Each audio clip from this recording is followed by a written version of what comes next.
Welcome, Sarah. Thanks for having me.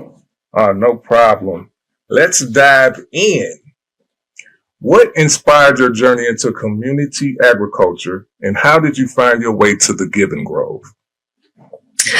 Well, agriculture is a little bit just in my blood. My grandfather was actually an agricultural scientist for Texas A&M, and he actually spent a lot of time developing new strands of fruits for food production. I went to college for marketing, but I had the idea that I wanted to be for a nonprofit. It took me a while to get a position. I spent about 10 years being a freelance marketer, and when I decided I wanted to join the traditional workforce, I knew that the only way I would want to work is the nonprofit I had already been volunteering with for about 7 years, and that was the Giving Grove. The first Giving Grove orchard had been planted across the street from me, and I had watched it be planted. I had spent years helping the orchard steward take care of the trees, and I just really saw the power of an urban orchard and wanted to join in that journey. Okay. So you said your grandfather was creating strands? So he was cross-pollinating different types of blackberries and tomatoes to make them have more meat, less seeds, so that they were better for food production. So the Roma tomato, he was on the team that created the Roma tomato. Oh, now that's tight. Nice. So I know when we were down there, you were working in the grove that's next to your in your neighborhood. Tell us more about that one. I know you had a great story about how that came. Yeah.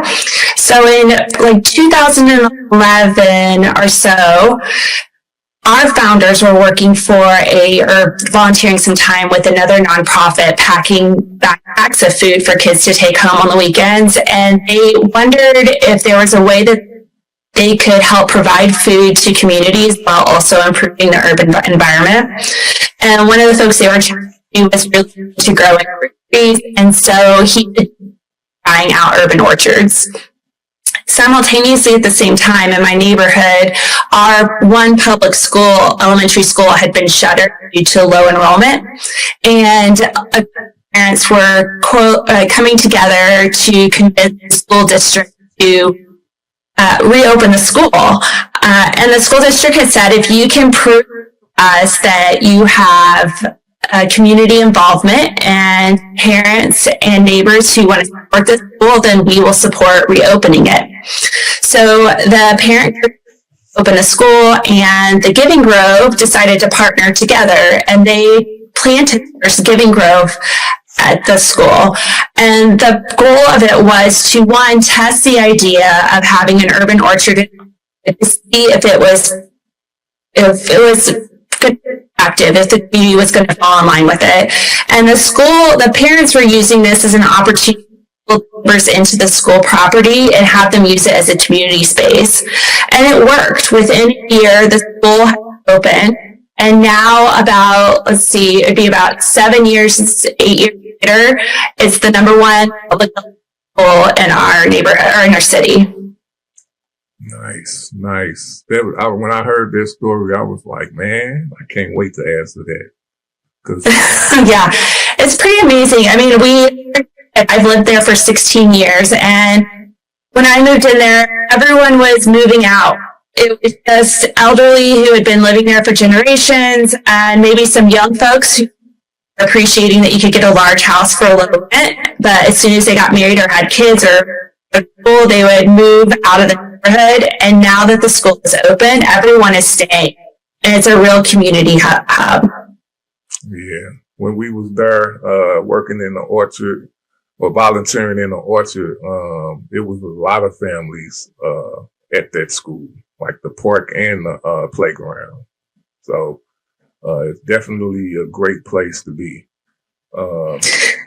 Talk to us about, have you always been the community manager of the Giving Grove, or did you start off in another position?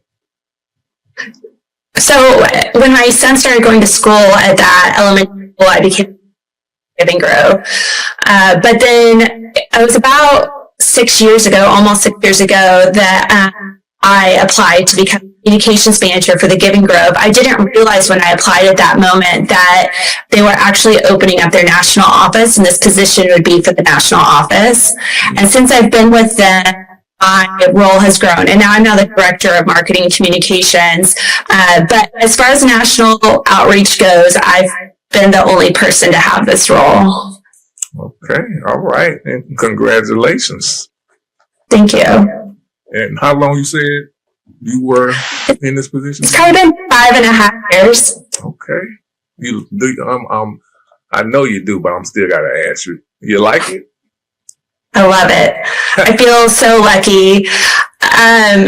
When I was coming out of graduate school, a lot of people asked me what I wanted to do now, and I said, I'm going to do marketing for a nonprofit one day, and everyone said that doesn't exist, that nonprofits can't afford to have someone doing their marketing. But I knew that the best way for a nonprofit to be successful is to have someone amplifying the voice and the brand of the nonprofit. Mm-hmm. I had to wait about 10 years before the world caught up to my idea, and to be able to do the work I always wanted to do with a mission that I feel so 100% behind and have experienced for is a dream come true. Nice. I'm going to go to some questions that some of the people knew you was coming. Wanted to ask. So shout out to all the supporters who sent in questions for Sarah. One of them is, what do you believe are the greatest barriers to sustainable food access in urban-owned communities? Land access. There's so many areas that have just vacant land sitting, and it could be used in so many ways. I love the idea of putting urban there, but having a pocket park, having a resource center is much better use of the land than nothing happening. But getting property owners in the cities to release the rights on those lands can be really difficult. And then once you have that land access, a lot of times it has to do with training, resources, and supplies to access to them. And so there are a lot of really amazing nonprofits and organizations out there helping people source those materials, but it can be a struggle. You have to have a lot of community support behind it. Okay. Do you have any stories of certain struggles besides the one in your neighborhood? Were there any other ones that was hard to get the land to start doing agriculture on it? Gosh, I'm trying to think of one. I can think of a few examples. There is a park here in Kansas City that was a really big community gathering space, and at some point in the Kansas City, they decided to right through the park, which is a classic story. And it left this triangle of land that couldn't be accessed by the rest of the park. And so it's city-owned land, nothing done on it.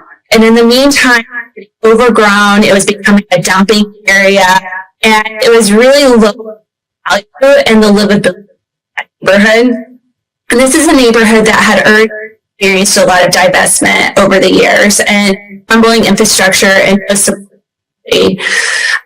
So there was a community group who together, and they were able to petition from the city to lease the land for free. Basically, they're able to have a community garden there. It's still parks land, but they're able to maintain it.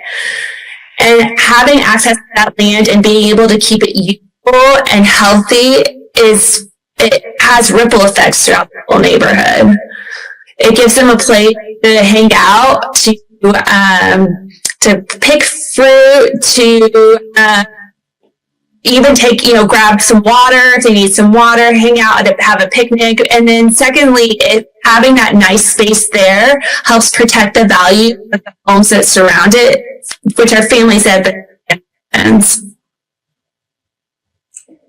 Yeah, I mean, it all makes sense. And I know we visited at least 5 out in Kansas City with you. And I mean, it looked beautiful, and it definitely had a sense of community gathering. I don't want to butcher her name. Ami. I was gonna say it right. Ami. That one was really inspiring, especially with the wooden gazebo with the rules on it, and was the other side part of it too, where the painting was on the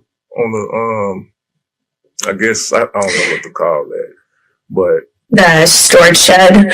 No, not the storage shed. On the left side of it, going toward the street where the park. I guess that's a little park over there. Yeah, I think that is definitely part of that, but I think that it's a relatively new addition to it. I was especially excited to bring the Carondelet check out that orchard. I was introduced to the Carondelet food patch pretty early on in my journey with the Giving. One of the first things I wanted to start at the Giving Grove was your stewards from other cities. And when I reached out to Steve, Dean told me about Laura and wanted me to profile her. And so Carondelet Food Patch is actually one of the first orchards I found out in St. Louis.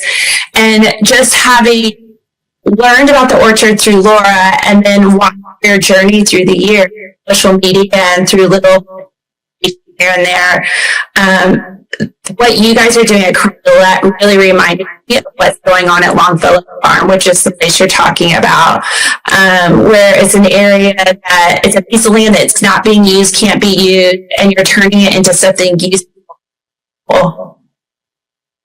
Yeah, and since we came from that trip, we developed a lot. We started to get the other half of it excavated and ready for the gazebo to put over there. We got trees planted. So amazing. We're looking pretty good to start off this spring. Well, the summer now, because we're already in the spring.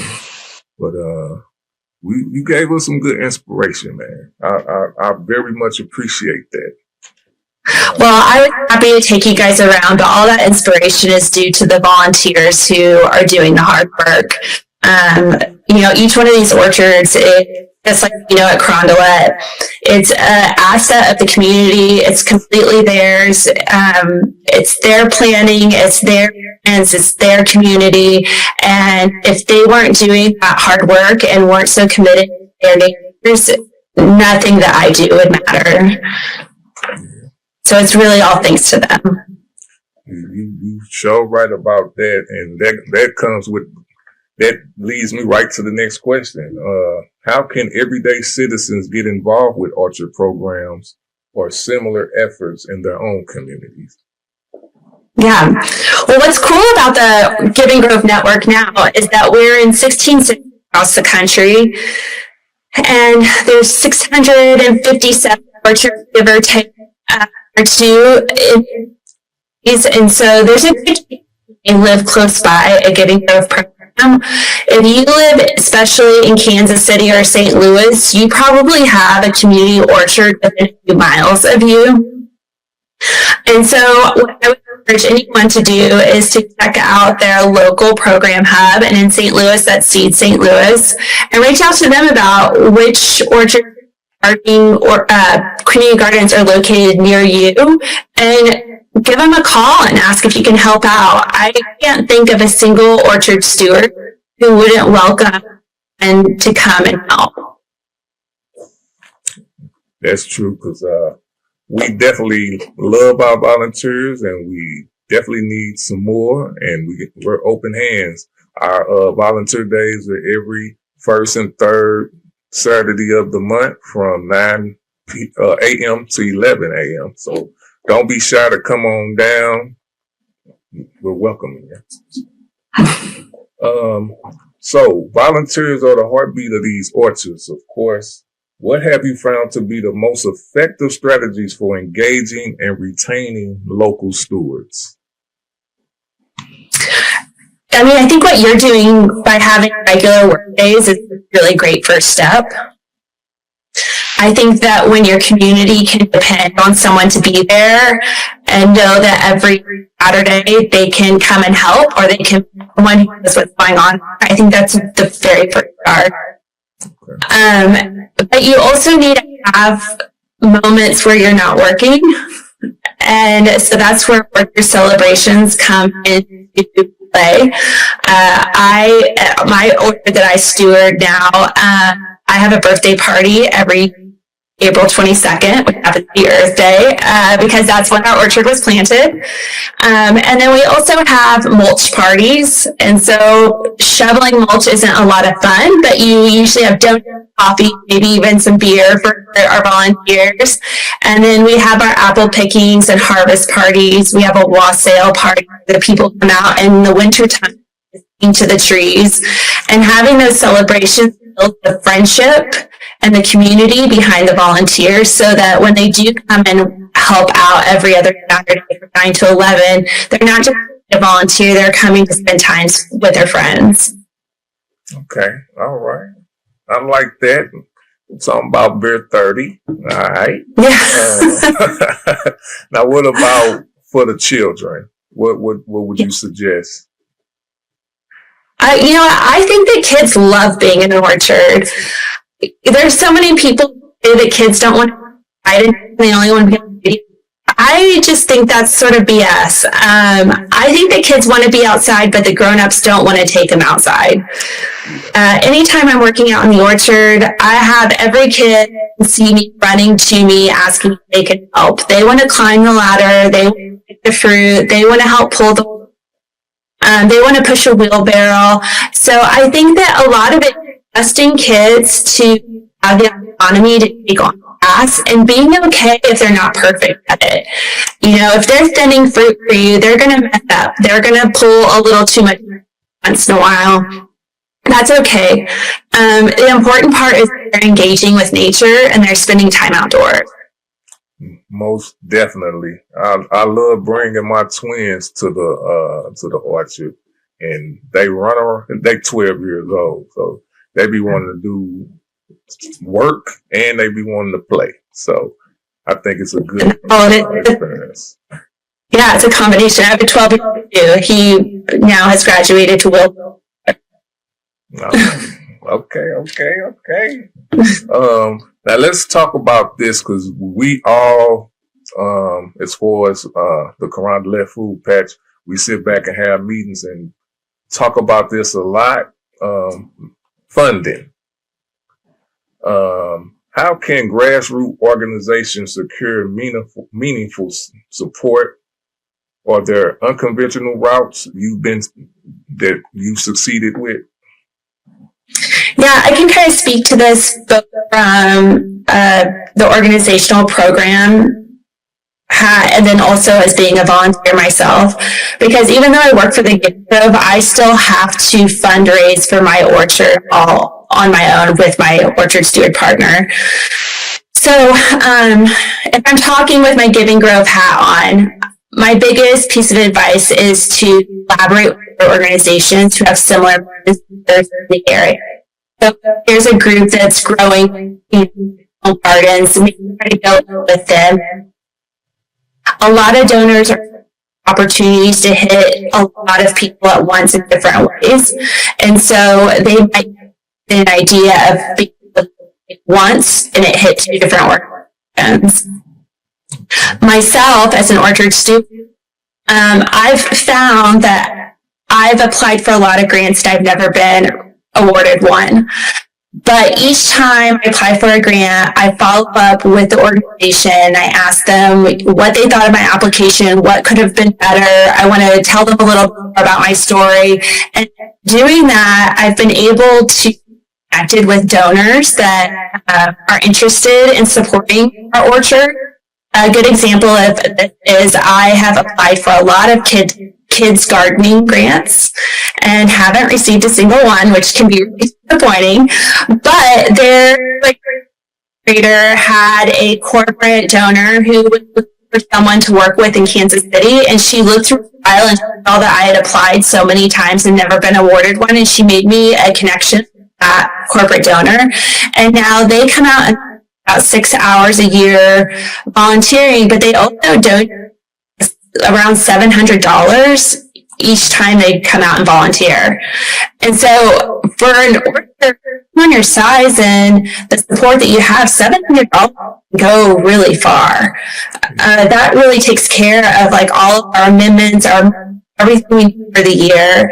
And I think this year might even help us get some water access to our orchard. So I think that the two big things is collaborate when you can, and always follow up. If you don't get the grant, still call them, make friends with them, make sure that they remember in your mission.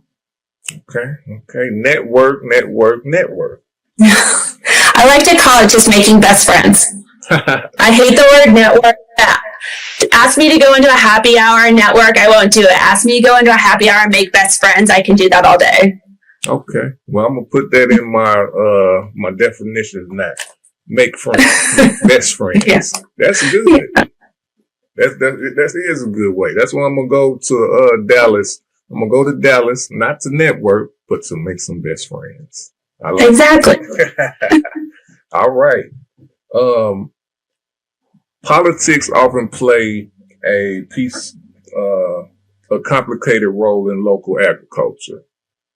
In your experience, how do government policies help or hinder your mission? Gosh, they can get in the way and be helpful in so many different ways. Our office has an orchard just out the window here that is on Parks land, and they're helpful because they come and mow without us even having to ask, which is wonderful. They're not helpful. They can try to take out our orchard anytime they feel like it.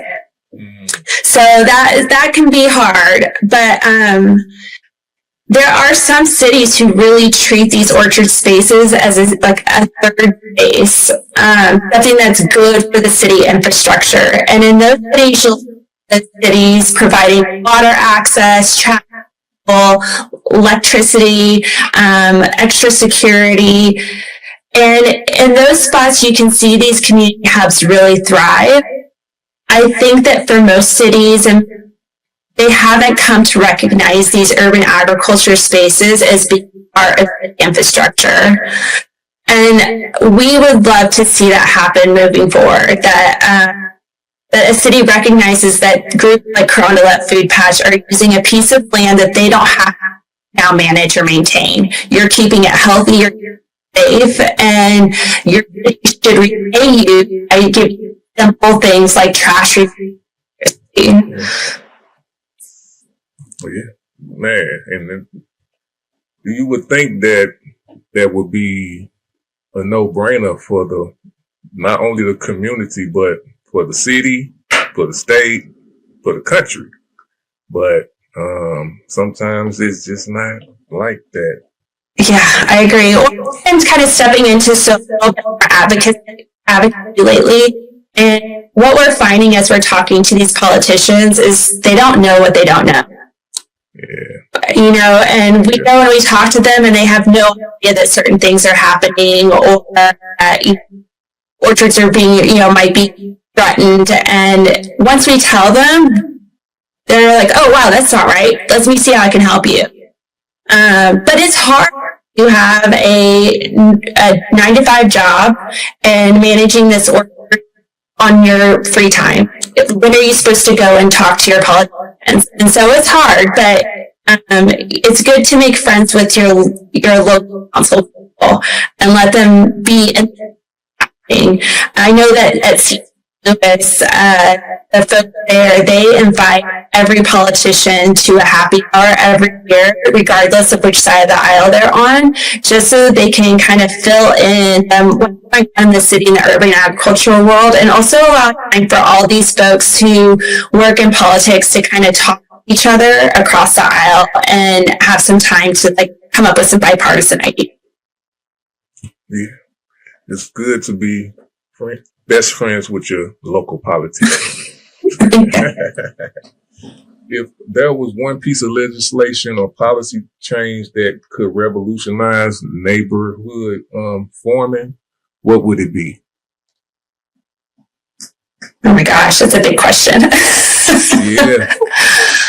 Oh man, right now I have on my head all this federal funding that's very up in the air. I mean, I never would have thought a year ago I would say this, but I would say if you've been promised federal funding, they can't take it back. Okay. That would probably be the first thing to say. But I think that allowing communities to feed themselves should always be a law. You should allow communities to feed themselves, to have that food sovereignty and not be as dependent on the system that we've created. And it should never be a question of whether or not someone can grow and sell food in their community. Yeah, I'm with you on that. Let's talk about the future of the Give and Grow. What does success look like for you 5 years from now? What would it look like? And how can cities like St. Louis get there with you? Yeah, well, we're bringing St. Louis. St. Louis is actually our first city to expand into. And so we're very close with the program, and the Giving Grove program manager, Dean Gunderson, is an integral part to education in our network.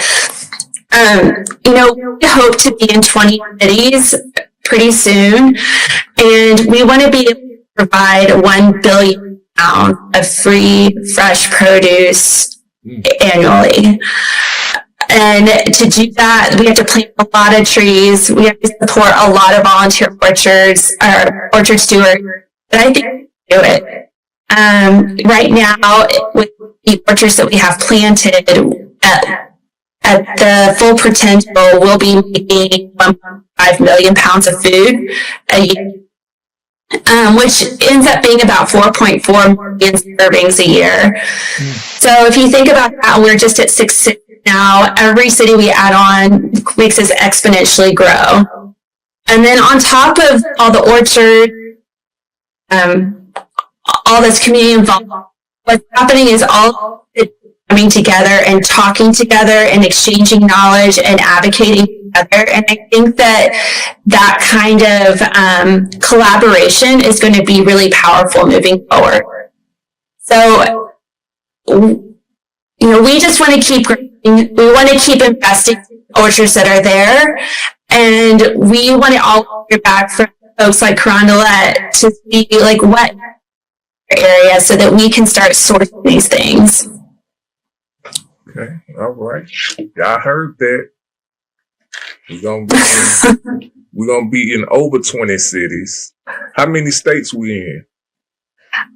Oh my gosh, it's so funny. We're just talking about that. I think it has to be around 30. And the reason why it's hard to calculate is, for instance, our affiliate, he's actually planting in about 4 states now. In Kansas City, St. Louis is 2 states. A lot of our cities are sort of on the border, but we think it's probably around 30 states. Okay. Got 20 more to go. Or is it 21? Well, yeah. Well, I'm tripping. 31. I missed 10. So we're hoping to be in 20. Okay. All right. If they wanted to get first of all, well, I don't even want to ask that yet. What events do you have coming up for the Giving Grove?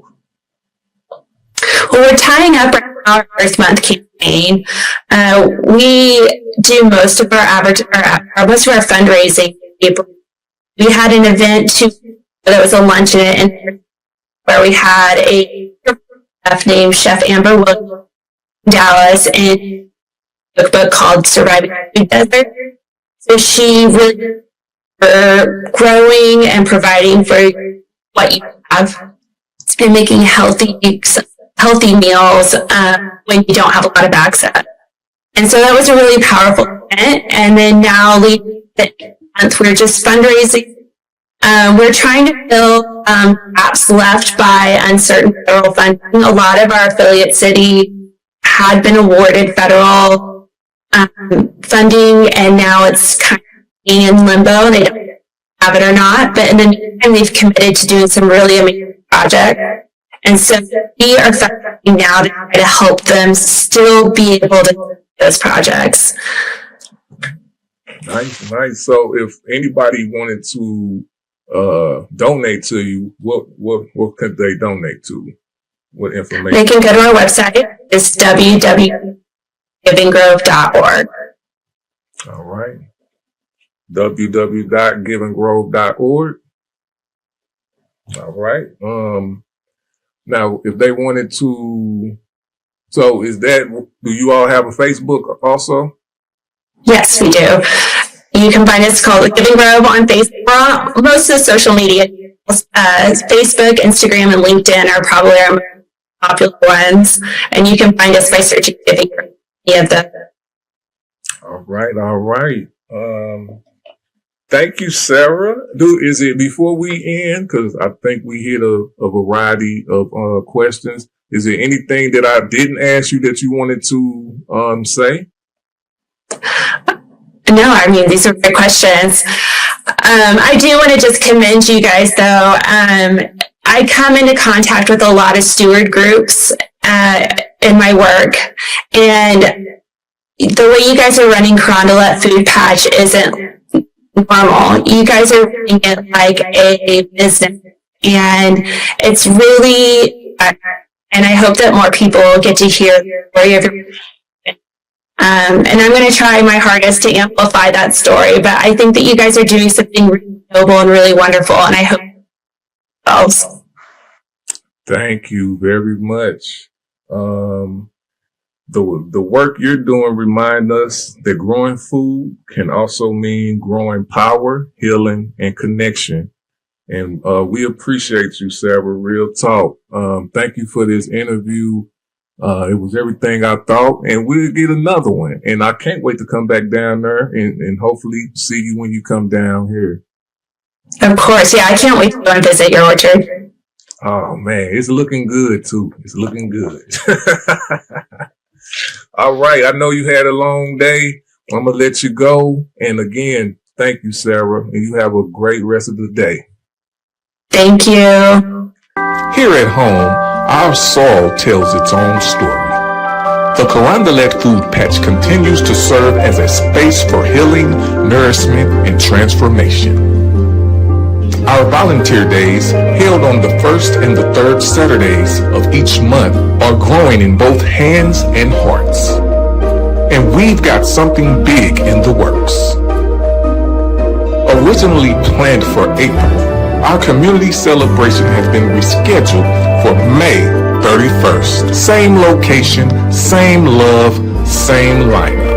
We're honored to welcome Richard Shaw Jr., aka Daddy Rich, who will be delivering a powerful motivational message. And Ray lay down the truth, bringing poetry to the soul. The message is simple. Grow with us. And if you've been looking for a way to plug in, this is it. The Floralia Fest. While we talk about what we're planting, we have to talk about what's being lost. Early Tuesday morning, just a few blocks from where some of us dream big, a 16-year-old boy named Jamad Edwards was gunned down in the Tower Grove East neighborhood. Another young life gone at 2:20 a.m. Another family shattered, another name added to the list of names we should never have to say. We can't ignore this, and we won't. What kind of neighborhood do you want to wake up in? When was the last time you checked in on a young person who might be hurting? How can urban farming and food justice serve as a bridge to peace and purpose in our community? What does real safety look like to you, and who's responsible for creating it? If you had one solution to offer for healing the streets, what would it be? Whether it's in the soil, on the mic, or in the streets, we're telling the stories of St. Louis, one seed at a time. Thank you for joining us on Voices of Carondelet, where the stories of our streets shine bright. Until next time, stay rooted in truth and keep growing forward.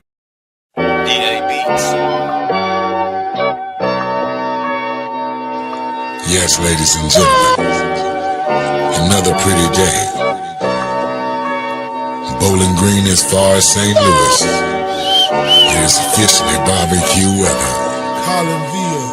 Vito banging that boy Tweez, huh? This is for Kings Highway.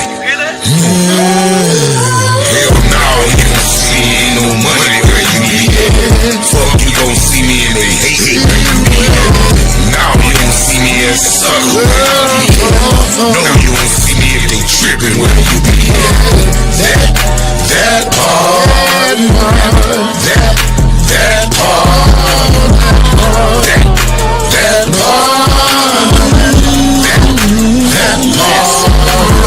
one thing for certain, two things for sure. Wasn't invited, motherfucker, don't go. What you said, we were texting estimates. It is what it is, and make no mistake. Goddamn club got where it starts too late. Overwhelmed by foo-foo, too grown to play. Enjoy setting with friends, some real skip, reverse, change the color, draw for more. Now you don't see me, ain't no money where you be at. Fuck, you gon' see me and they hate me where you be at. Now you don't see me as a sucker where you be at. No, you don't see me if they trippin' where you be at. That part, that part, that part. When I step up in the place, that's guaranteed money. A lot of smiles and grins, but I don't see nothing funny. Had to cut them clowns short. No, I don't play dummy. Setting up the table, cause I know the meal is coming. I don't fuck with who you fuck with, I don't see the point. If I'm smoking big blunts, why you rolling joints? Never legal with the promos, the people choice. Champ for Bowling Green to Collegeville, I'm stamped. We at the camp, why you hating on me? Cause it's slated for me. Need to get up off your ass, you might get in my G. Stop supporting them lanes, put more time in the game. Stop that capping type shit and stop passing the blame. I can't fuck with no haters, I done did that way back. Heart open, no jack, but homie became straight right. That's facts, so I move accordingly. Stay cornball free, man, you can't get close to me. Hell no, you don't see me, ain't no money where you be at. Fuck, you gon' see me and they hatin' where you be at. Now you don't see me as a sucker where you be at. No, you don't see me if they trippin' where you be at. That part, that part, that part, that part.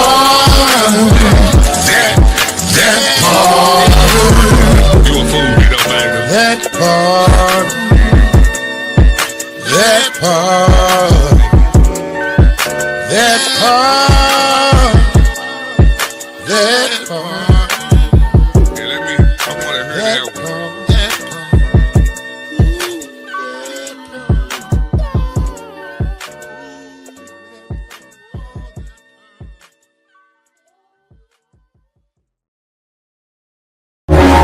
Destiny calling.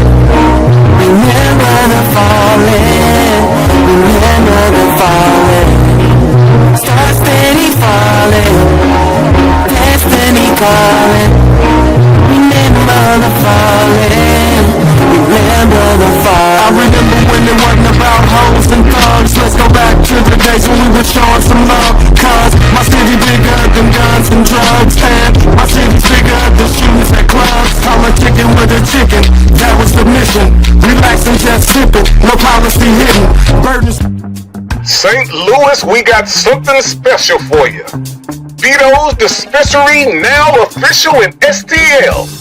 Louiswood Production is the official retailer for Vito Vibes right here in St. Louis. Special deals, $25 for 3.5 grams, 2 for $40. Vito's Dispensary. Vito Vibes to STL. Get in on the movement. Get in on the deals. For more deals, go to www.vitosdispensary.com.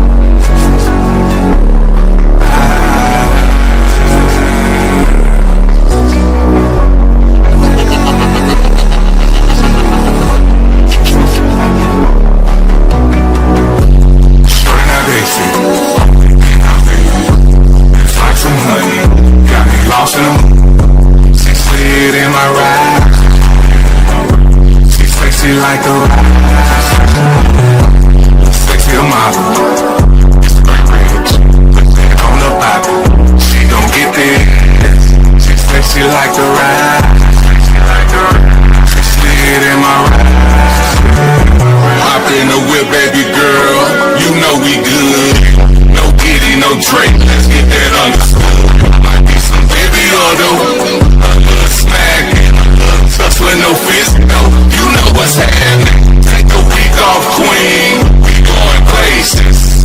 Where's Monaco Palaces? You gon' pack your shit. I know you got me on the back end. Oh, you gon' bring goddamn plug got where it starts too late. Overwhelmed by foo-foo. Too grown play. Enjoy setting with friends. Some real love. Skip, reverse, change the color, draw for more. Now you don't see me, ain't no money. Where you be at? Fuck, you gon' see me in the hate. Where you be at? Now you don't see me as a sucker. Where you be at? No, you don't see me if they trippin'. Where you be at?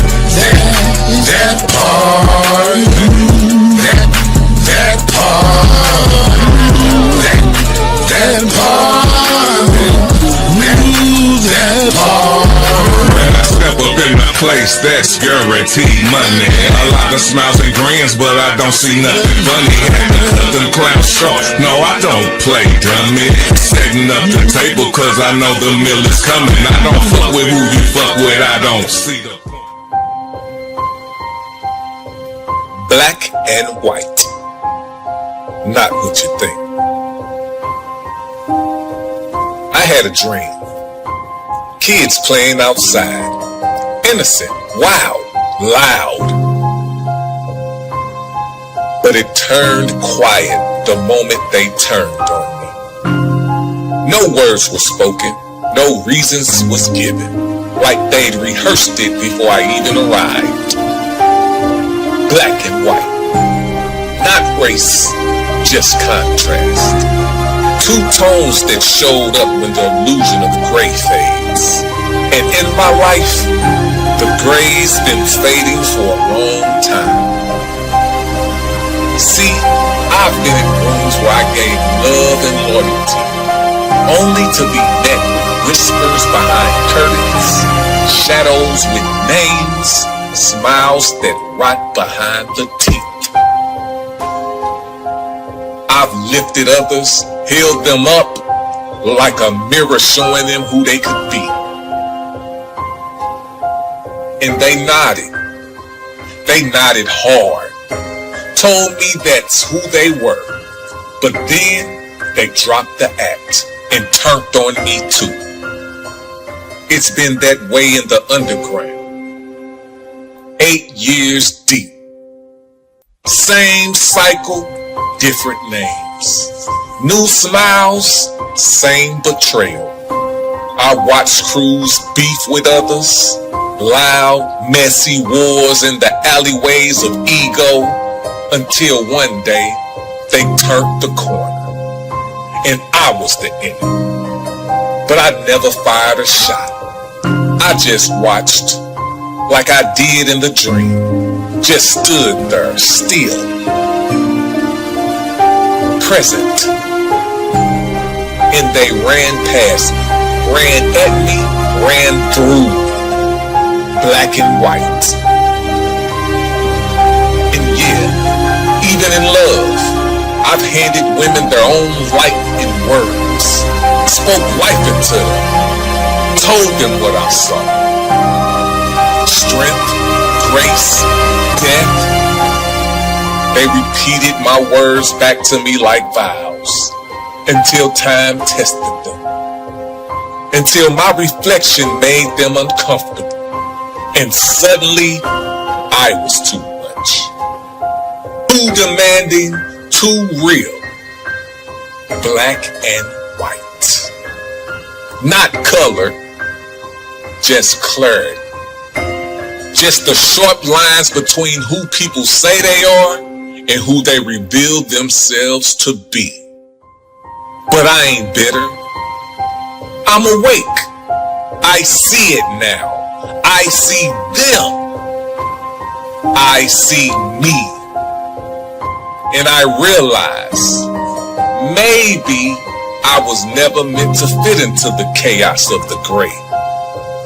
Maybe I was meant to stand between the black and white, not blending in, but becoming the contrast.